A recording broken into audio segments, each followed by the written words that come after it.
With the cost of goods exponentially rising in the United States, why hasn't the minimum wage kept up with that?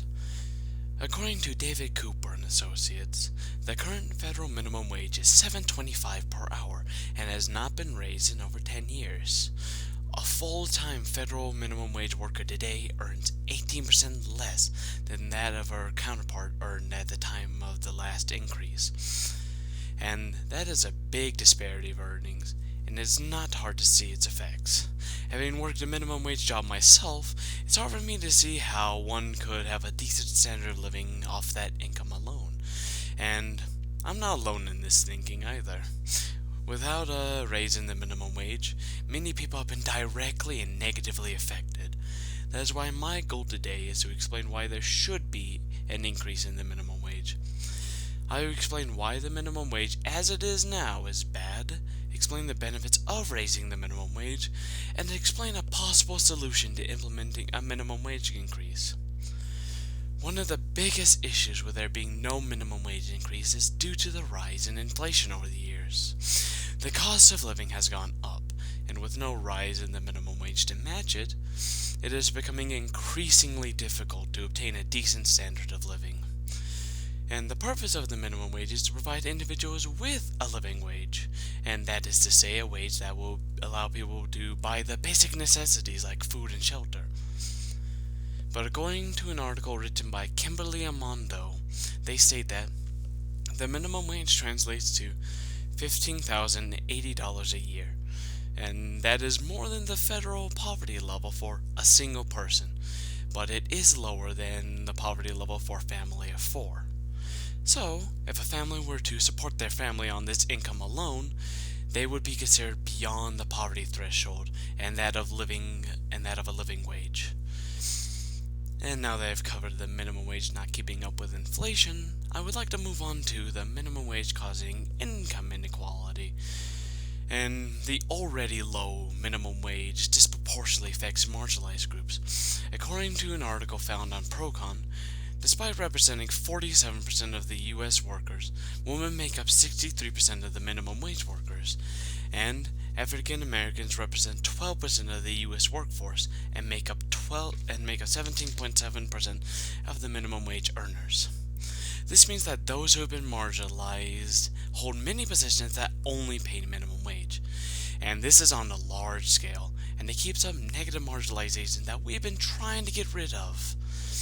And the fact that the minimum wage is not the living wage for families, it continues to disproportionately affect working women, African Americans, and other groups that have been marginalized. Now we know some of the negative effects of the current minimum wage. Let's look at the positives of raising the minimum wage.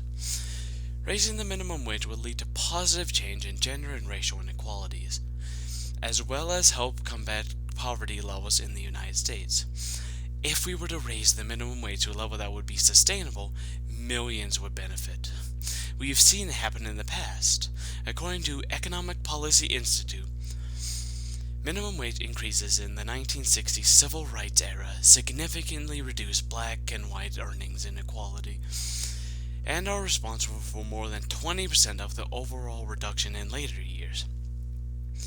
And given its success in the past, raising the minimum wage today would work to reduce the earnings gaps of marginalized groups that has been reforming in current years.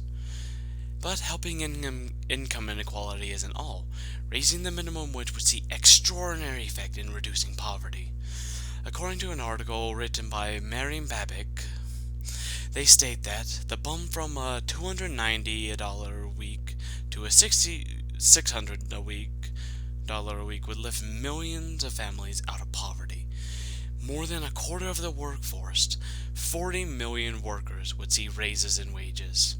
And the pandemic has made this move even more urgent, as millions have slipped into poverty over the past year, and 11% of adults are now facing food insecurity.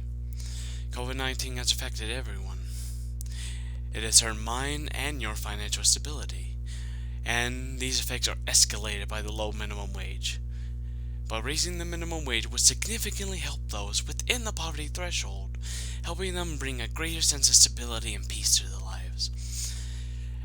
And knowing these things are great, but how can we implement a raise in the minimum wage? There are a few different aspects to correctly implementing a raise in wages. The first step would be to determine what minimum wage needs to be for each state. The cost of living varies state to state, so implementing a standard raise may work for some places, but be too little or too much for others. For places where it would be too low, they would see some improvement but nothing substantial. And raising it too high could cause places to experience a rise in inflation and job loss. So, evaluating the cost of living in each state would lead to the determination of an accurate and realistic minimum wage for each. But implementing an immediate raise in the minimum wage would cause more harm to the economy and employment. So, implementing a gradual increase over the course of 5 or more years would allow for businesses and people to prepare appropriately, thus avoiding a massive job loss and inflation spike. And having a gradual increase allows for future development, as once the value is reached, we can continue to mirror the level of inflation to keep the minimum wage stable. And we went over a lot today, but here's what I want you to remember. The minimum wage as it is currently is not consistent with the rise of inflation, and is therefore not meeting the needs of those who depend on that income.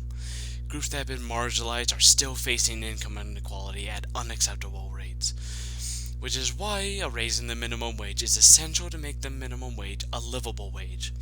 For families living off minimum wages, for those left in poverty, and for those marginalized groups who have been disproportionately affected. All citizens need to vote and prepare for a plan to increase the minimum wage to better the lives of millions of Americans in this country. Thank you.